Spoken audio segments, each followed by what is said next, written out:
Good afternoon. This is Mike Rosenberg from IESE Business School. If you've been following this series, you know I'm a strategy professor at IESE, and we have been broadcasting a series of webinars with different faculty experts on the coronavirus and the situation we're facing these days. We've also had a number of faculty members speaking on different topics during the last few weeks, and really our interest is to get the word out as much as we can to as many people as we can to try to help. This broadcast is being broadcasted live on LinkedIn. It's also on our YouTube channel at iese.edu, and it's also being broadcasted by La Vanguardia. Now, we have had some technical difficulties in the last couple of days. It's raining here in Barcelona, and why the rain has anything to do with the internet, don't ask me. But if we do have technical difficulties in this live session, we will try to reestablish the connection. And if we see that it's really, really getting bad, we will postpone the entire session till Thursday at 4 o'clock, same time, same channel.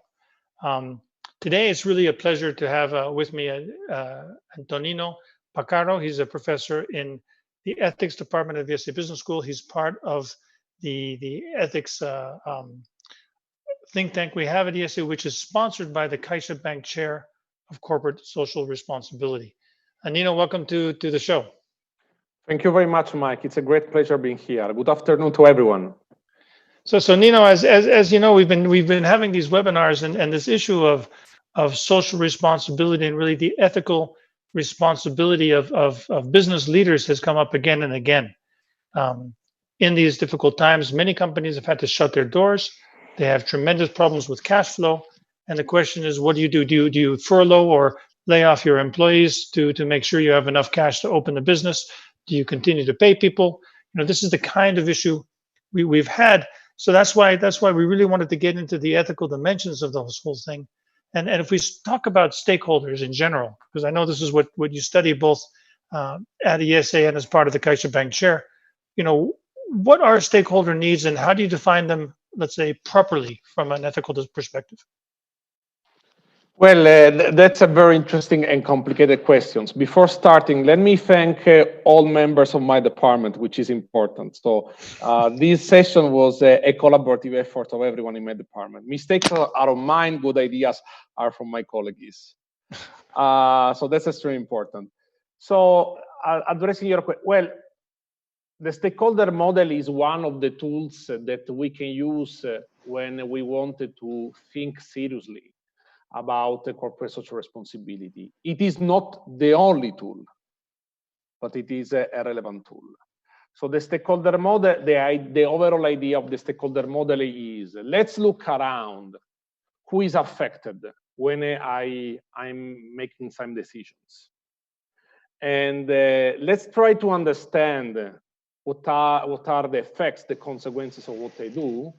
And let's identify inside my organization and outside my organization who is affected and who really cares and how I can improve my decisions to make a better life. So within the idea of the CSR model, so the corporate social responsibility model and the stakeholder model, there is this additional relevant model, which is the perspective of the company as a community of people. So the stakeholder model makes little sense if we don't frame and we don't understand companies as community of people. And I'm not talking about the internal perspective. I'm talking about in a broader sense. Because any human organization in the end is a group of people, right? I mean, that's exactly the point. The difference is that, as you know, we got since the 50s of the last century, we got a discussion about shareholder value maximization, and some people forgot that. So since the 50s of the last century, some people were so focused on shareholder profit maximization that we forgot that we were dealing with people. It's not a matter of human capital. The term is inappropriate. We are talking about our guys. We are talking about people, and there is a fundamental principle which is the dignity of the person. Okay. Okay, and you have kind of as you look at different stakeholders and try to identify their needs. How how do you look at that? What's the framework? What's the model? Okay, that's a very complicated question in the sense that, first of all, generally, a lot of people focus on stakeholders' expectations.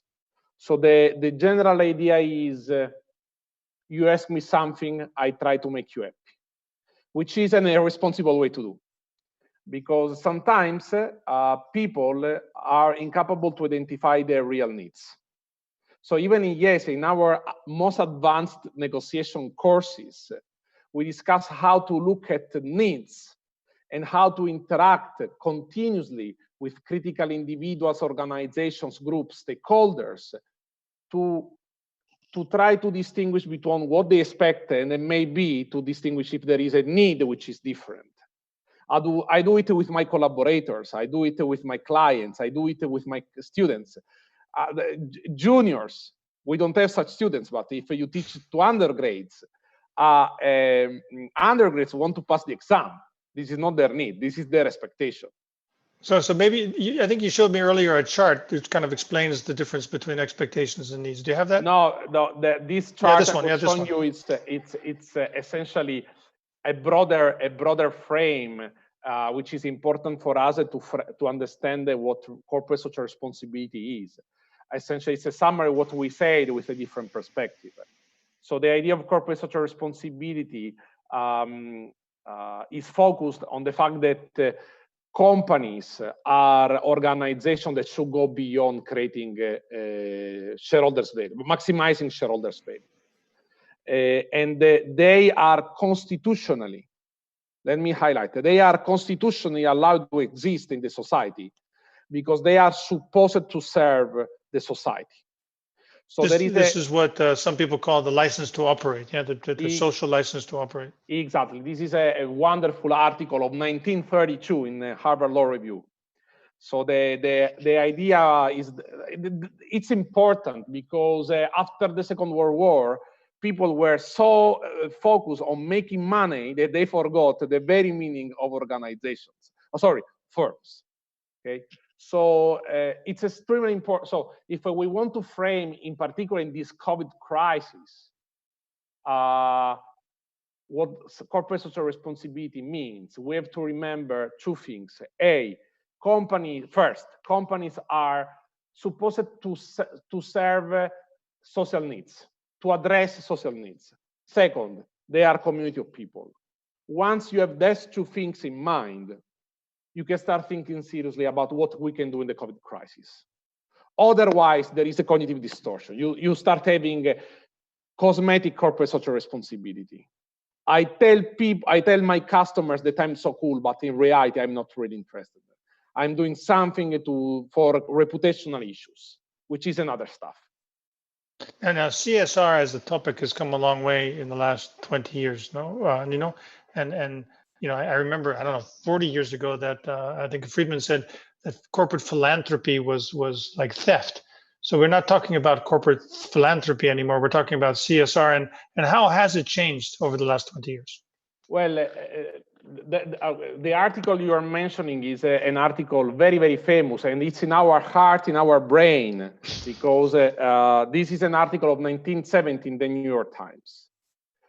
Freeman was not wrong. The problem was that his arguments were incomplete, in the sense that okay, some companies can focus on shareholders maximization, but the reality is that today the average shareholder is interested in many more things. So essentially what happened in the last 50 years, 1970, when we have this famous article up today, there was a series of reflection of the community, universities, professors, but in particular consumers, NGOs, managers, multinational companies about what companies should do. And it's crystal clear that companies should go well beyond making shareholders rich, and they should work to make an impact, which is well beyond what the law says. So the two typical references that we got in the past, 50, 60 years ago, law and shareholder maximizations are lost. People want more and more and more. By the way, it's extremely important, and at a certain point we will have to link it with the COVID crisis because it's relevant. In the last 50 years, the expectations of the civil society has increased dramatically.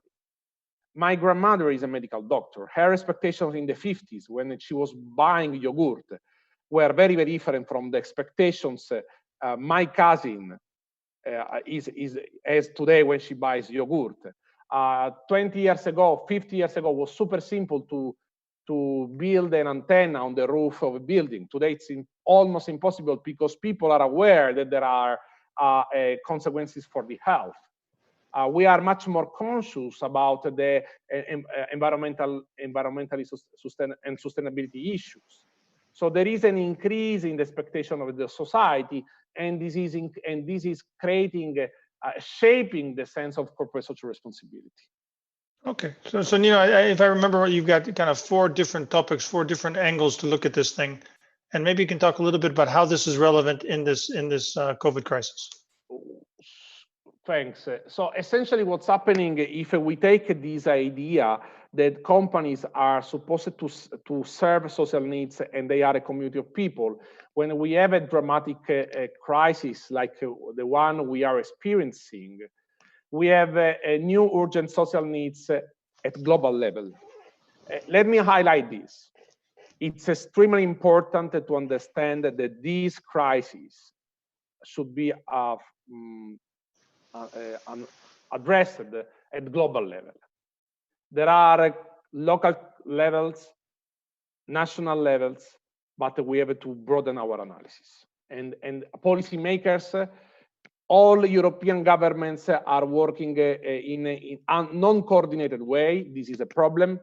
Europe is forgetting the African situation. There is a lack of coordination. Multinational companies have the possibility to look in a more integrated way. So we have an unprecedented and unexpected crisis. We have new needs, new products, masks, ventilators, new services. We need innovation. We need people that find solutions of new problems. We need to support our governments. I'm in Palermo, in Sicily right now, unfortunately for a family situation. I was shocked to see how NGOs, for-profit firms are working with the Protezione Civile, which is the national the civil authorities, yeah, civil protection authorities and governmental authorities to help people in need. So they invented, I'm impressed, there are here in Palermo people who were moved with military airplanes with new logistics that they invented in 2-3 days. So we need innovation in terms of services, products, processes. We need to find new innovative ways to help our society, global society. So Nino, but if we get away from the kind of the global view, and I agree with you that it's a mess, and in my own country it's a mess, and even the national view, because most of our people are business leaders, they're managers, they're CEOs. You know, if we get down to the corporation as the unit of analysis, and maybe what are some of the angles that they should be looking at as they deal with this crisis? Well, there are needs there, internal needs. There are needs at any level for any kind of stakeholders. And essentially, we have a slide that we can help us because there are essentially a couple of perspectives that can be useful. So please go ahead. Yeah. Let's see if I find it. One. Okay. But don't worry, because as you talk, yeah. Okay. So the first tool is the ethical agenda. The ethical agenda is it's related to this very simple question. What are my ethical priorities as a responsible leader in this situation? So I always play with my MBA saying, try to distinguish the agenda of a responsible leader and what would make you different from any responsible leader. Now, related to this broad question, in our context, which are the resources that I can use, internal resources that I can use to resolve some critical needs that are emerging as a result of the COVID. Do I have capabilities? Do I have contacts? Do I have networks? Do I have material resources? So linking what I have inside as an organization, as a leader, and how this can be used in a creative way. Let me highlight, in a creative way, to solve a need. And in this sense, the practitioner literature focus generally on 4. So when you have these questions, you make it to yourself these questions, so you make to your organizations these questions. You need some pillars for orientation. And the 4 pillars that we use in IESE, but they are used at the international level by practitioners, and are common good, dignity of the person, solidarity, and subsidiarity. Okay, maybe you can go into a little bit. I mean, the practitioners is normal people running businesses, right? Exactly. You distinguish between the practitioners and the professors who are studying what they're doing. Is that right? Yes, practitioners are managers, policymakers, people working for NGOs. Well, they're the people who are watching this broadcast, so maybe you can talk. Yeah. Okay, fantastic. Exactly. Now, let me clarify. The world changed. We need to be creative and innovative. Sometimes we don't link. It's not normal. We will see when we will discuss some cases. Sometimes we don't even make a link between what we can do and the need, because the need is new. We are not familiar. So Nino, we've got about 5 or 6 minutes before I want to go to the questions. We got lots and lots of questions coming from the LinkedIn feed. By the way, if you have questions, type them into the comments section in LinkedIn or in YouTube, and there's a lady who is magically transforming them to my iPad. But if you can give maybe 5 or 6 minutes on what has changed and how what should managers do differently because of the crisis from an ethical point of view. And really, I think the critical issue is where is the greater good? Where is the right answer when you're caught between keeping the lights on and maybe sending some people home, things like that?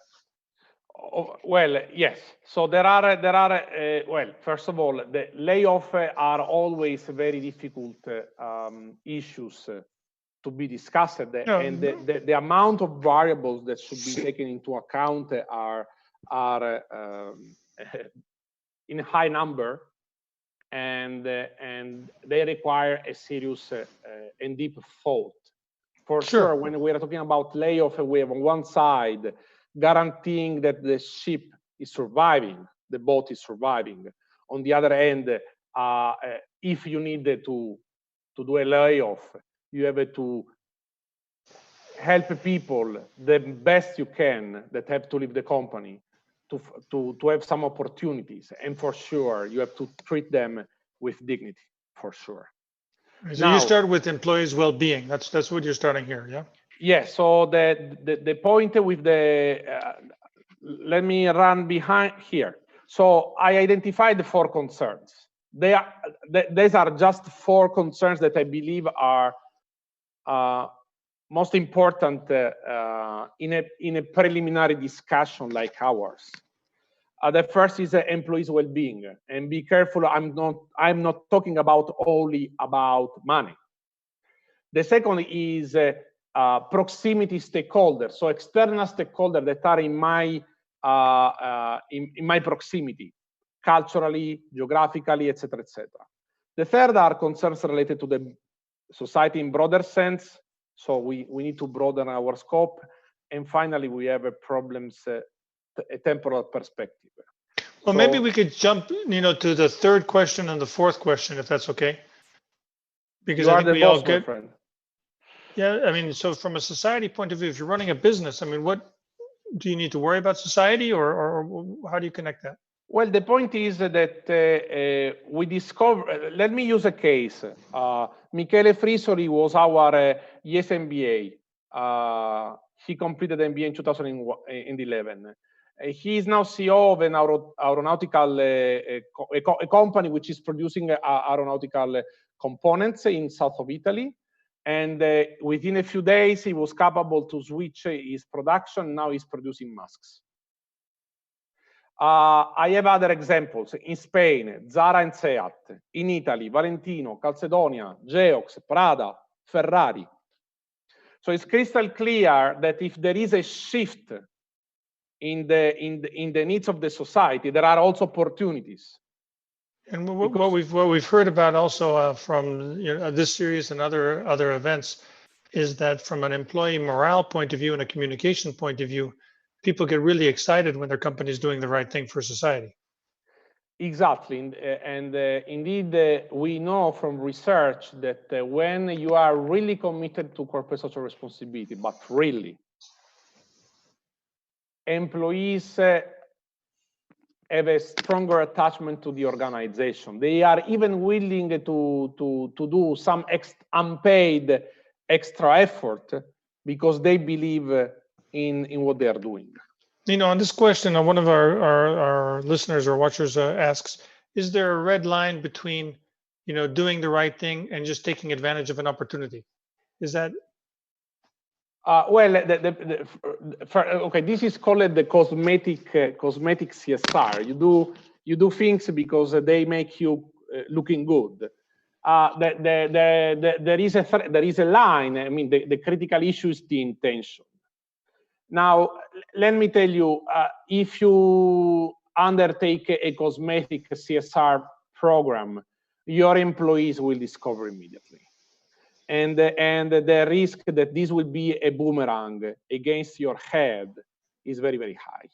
Why? Because there is, in the last 10 years, we got so many NGOs and organizations that are controlling CSR programs that I really encourage everyone to not lie or to not start. It's the equivalent of greenwashing in the sustainability space. It's exactly greenwashing. Indeed. So here's another question on the same topic, which is, should a company focus on its employees first, or the suppliers and customers, or on civil society? Where's the priority from an ethical point of view? It depends the needs. If you have, I mean, is it a matter of life and death? What are we talking about? It really depends. I mean, these issues are incredibly complex, even for specialists. During the last 2 weeks, I received, I don't know how many calls from friends of mine who are managing companies and they don't know what to do. And unfortunately, there is no manual. So this is so contextual that I mean that there is no generic answer. For sure, ceteris paribus, having the same condition for everyone is normal. That if I am the commander of a platoon, I take care of my guys. Okay. Okay. Now here's another question on the same topic. If you don't mind, I'm just going to jump to some other questions on this topic, and then we'll go to the number 4. If a company's been making money for some years and it's got some retained earnings, should it use that savings or that retained earnings to kind of keep everybody employed for the 3 or 4 months that this thing is going to last? Or should they look at things on a short-term basis? Mike, you should choose an easier question for me. The answer is it depends. I mean, again, Nino, they're not my questions. These are coming from our audience, so don't blame me. Huh? Choose the easiest questions, please. No, I'm joking. The point is that again, it depends from a lot of conditions. It's crystal clear that if a company has some energies that are in stock, and there is viability, so you know that this is a transition, and you forecast that in 1 year you can make it, you need to use those resources for sure. It's also true that if you had a previous commitment, these resources were committed to other activities, and you had already some commitments with shareholders, etc., you need to discuss these things. So I mean that's really the bottom line, isn't it? Do you do what the shareholders are hoping you'll do, or do you maybe do something extra or something more for your employees? My take is that you should convince your shareholders to really take care of your employees. Okay. So my take of the story is, and this is extremely important. By the way, here you are opening a line of a super interesting line of discussion, which is we don't need only to educate employees and managers. We need to educate also shareholders. Yeah, one of our listeners says, that a profitable business must be responsible. It must guarantee social business, and it must guarantee sustainable work. That these things have to be equal, otherwise things are not going to last. Would you agree with that?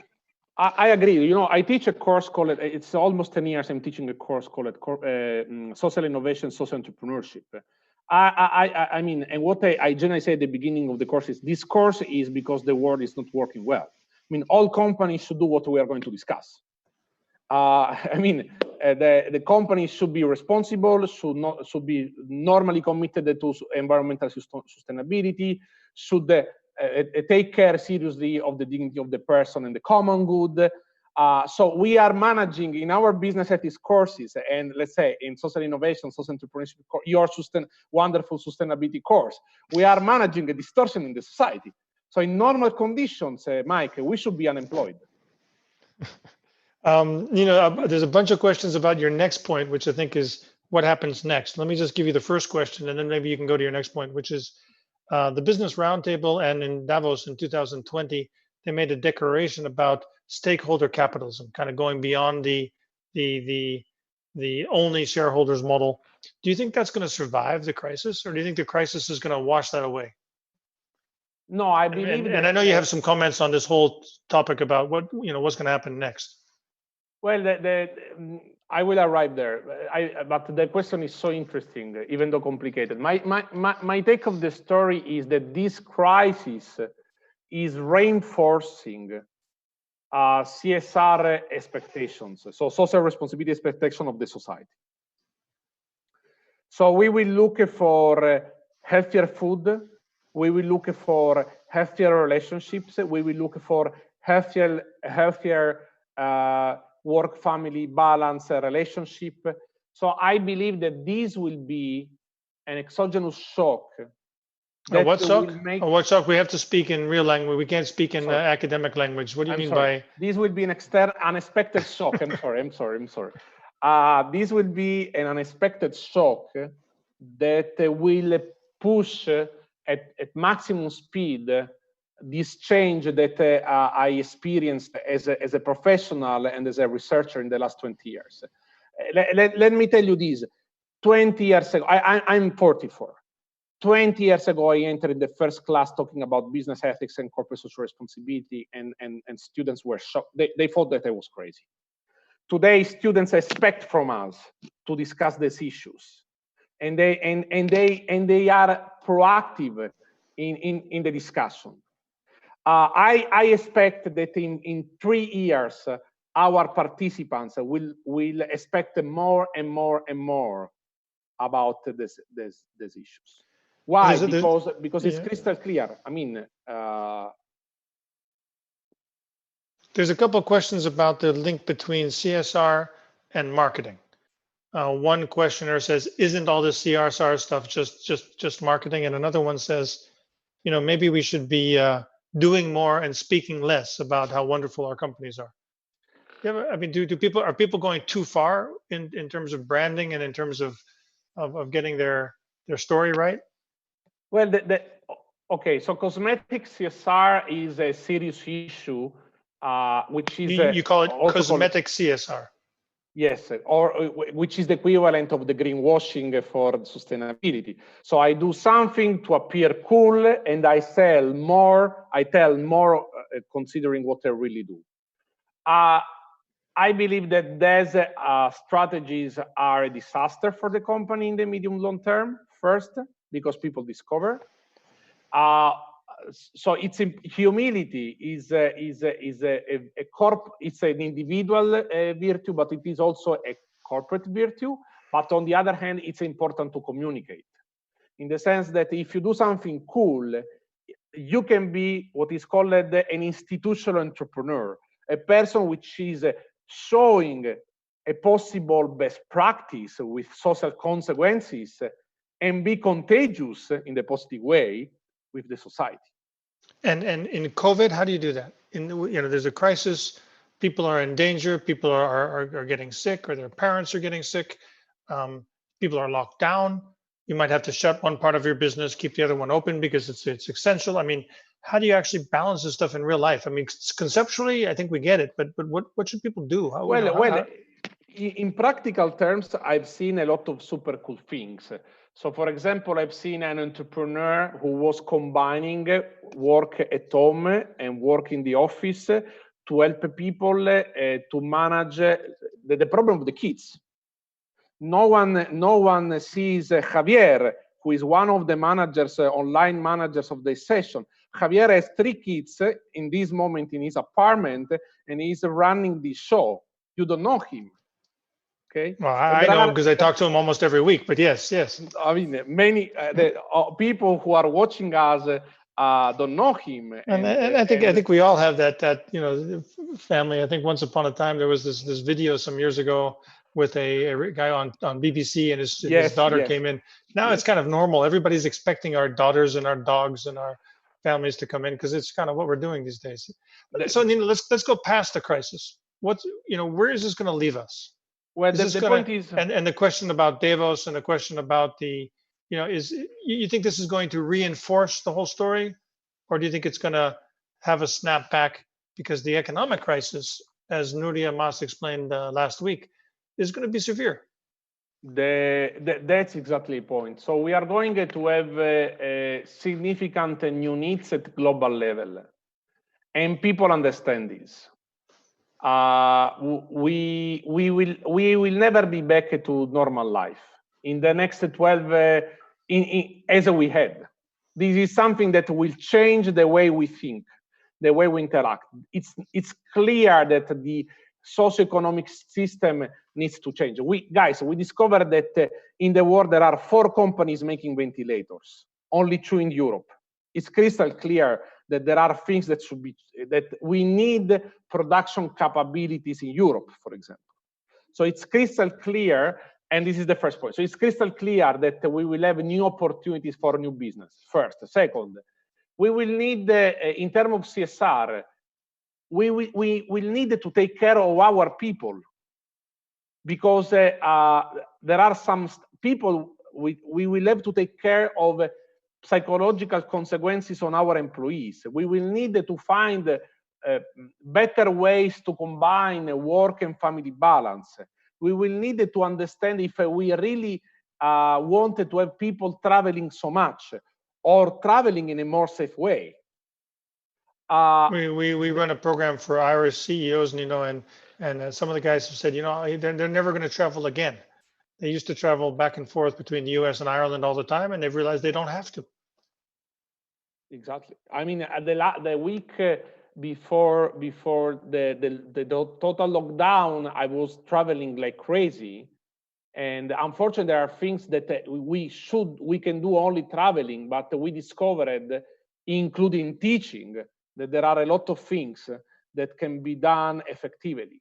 Now, the point here is, if we are talking about corporate social responsibility, Mike, we should take into consideration that so this crisis is not going to end in August.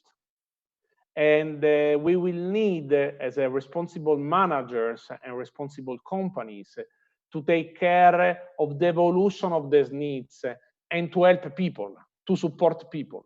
By the way, let me tell you something, Mike, because I was speaking with an entrepreneur working in the food sector.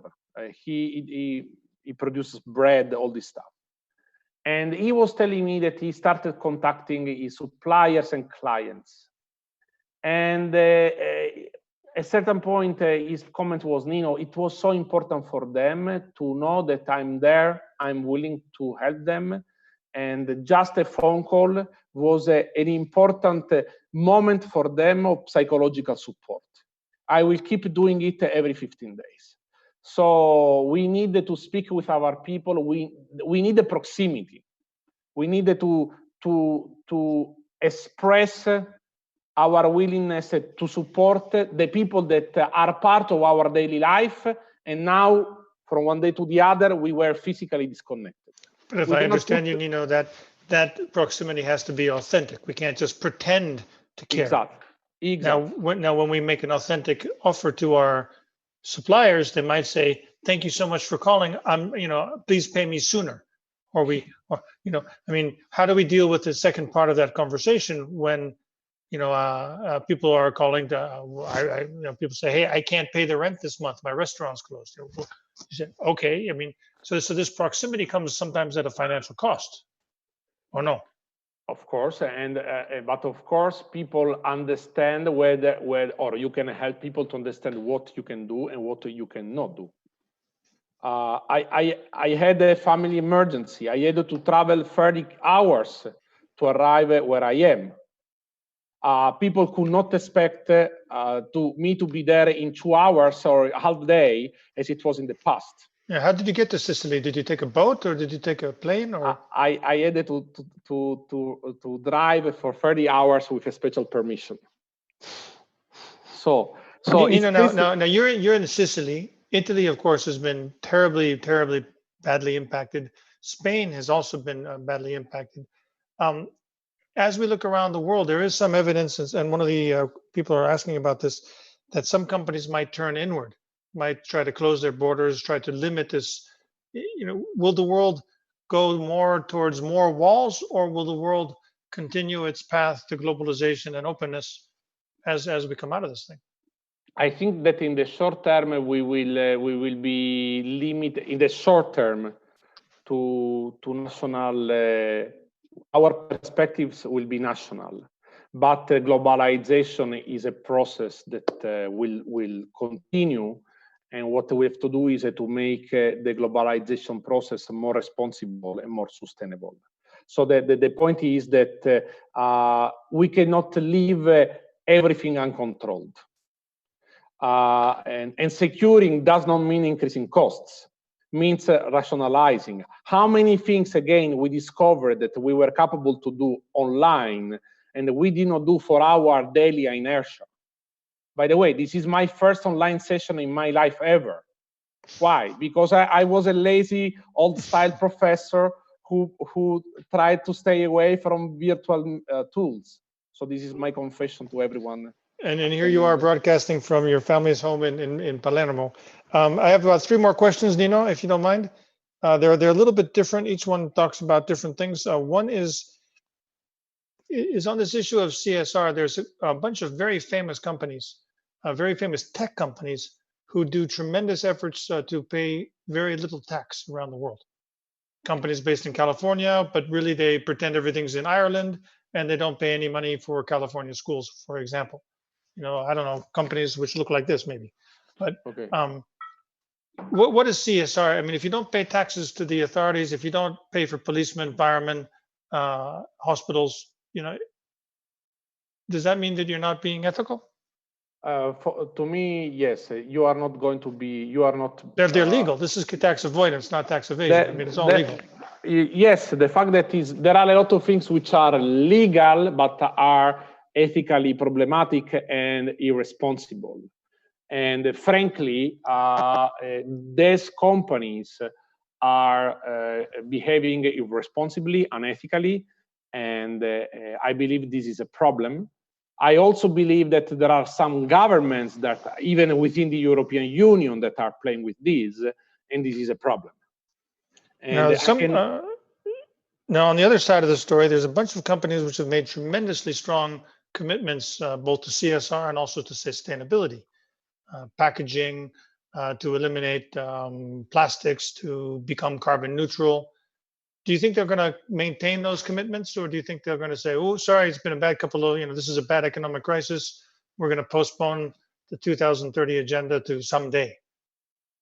I don't know in the short term. I believe that in the medium term, again, is already said, the expectations will increase and companies will run faster toward CSR objectives.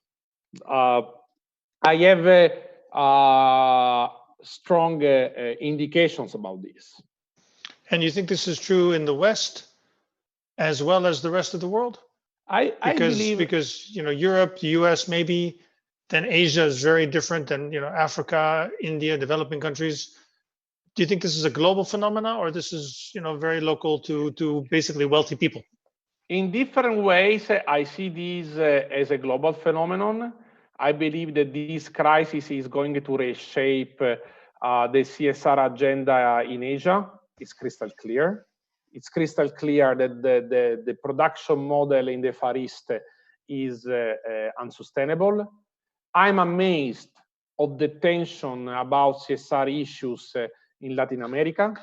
We have a fantastic program about the compliance and CSR in Argentina. So it's a double program, IESE, IESE, and every it's 7 or 8 years. I'm going there, and I'm impressed to see how middle and top managers are concerned, how consumers have increasing ethical expectations. In the US, we have a complicated situations, but the numbers are crystal clear. So everything related to CSR, from responsible financing to green related investments, etc., have increasing numbers every year. Things are going better and better, even though let's say the political context is not favorable. Fantastic. Nino, last comments. We got about 3 minutes left, 4 minutes left. I mean, in what way do you think this crisis has kind of shown who people really are? Does it really get at kind of blow away some of the cosmetic CSR you're talking about and force people to be honest, or what do you think? Mike, I don't know. I spent the crisis between Spain and in Italy, and I've seen the best of people in both places. I'm reading, interacting with former participants, clients, colleagues. I'm impressed. People really reacted in an amazing way. I've seen dozens, if not hundreds, of stories of courage, bravery, solidarity, people doing the possible in the impossible to help others. So I believe that this crisis, the crisis this crisis is a drama, but as many drama is forcing us to give our best. The last question from one of our people is Francisco's asking, do you think that the financial community, shareholders, will reward those companies which did the right thing during the crisis and punish those which are perceived to have not done the right thing? He's thinking about BlackRock and some other big companies which have said that they're only going to invest in companies which have a commitment to sustainability and social justice. I don't know if we can speak about punishment. For sure, I believe that naturally there will be a tendency to favor organizations that are pursuing social good objectives. Nino Vaccaro, thank you so much for joining us today from the CaixaBank Chair of Corporate Social Responsibility and from your entire department. We really appreciate you guys making the effort to synthesize your thoughts for us. Remember, this session will be available online after the broadcast because they're going to be it's taped, so you can watch it on LinkedIn afterwards. You can also follow it on the ESA YouTube channel and on La Vanguardia. Be sure tomorrow, April 22nd at the same time, which is 4 p.m. in Europe, 10 a.m. in New York, and 10 p.m. in Shanghai. And I'm sorry for the folks in Asia. We have a Joaquim Villa. He'll be talking about how can you use systems thinking, really looking at the big picture to help find your way through the crisis. Joaquim will be speaking in Spanish, so if you're fluent in Spanish, I recommend it. And again, thank you very much for tuning in to this afternoon. You can follow this in all of our different formats. And I'll be back next week with a couple of more of our professors. Thanks and good afternoon. Good afternoon. Thank you very much.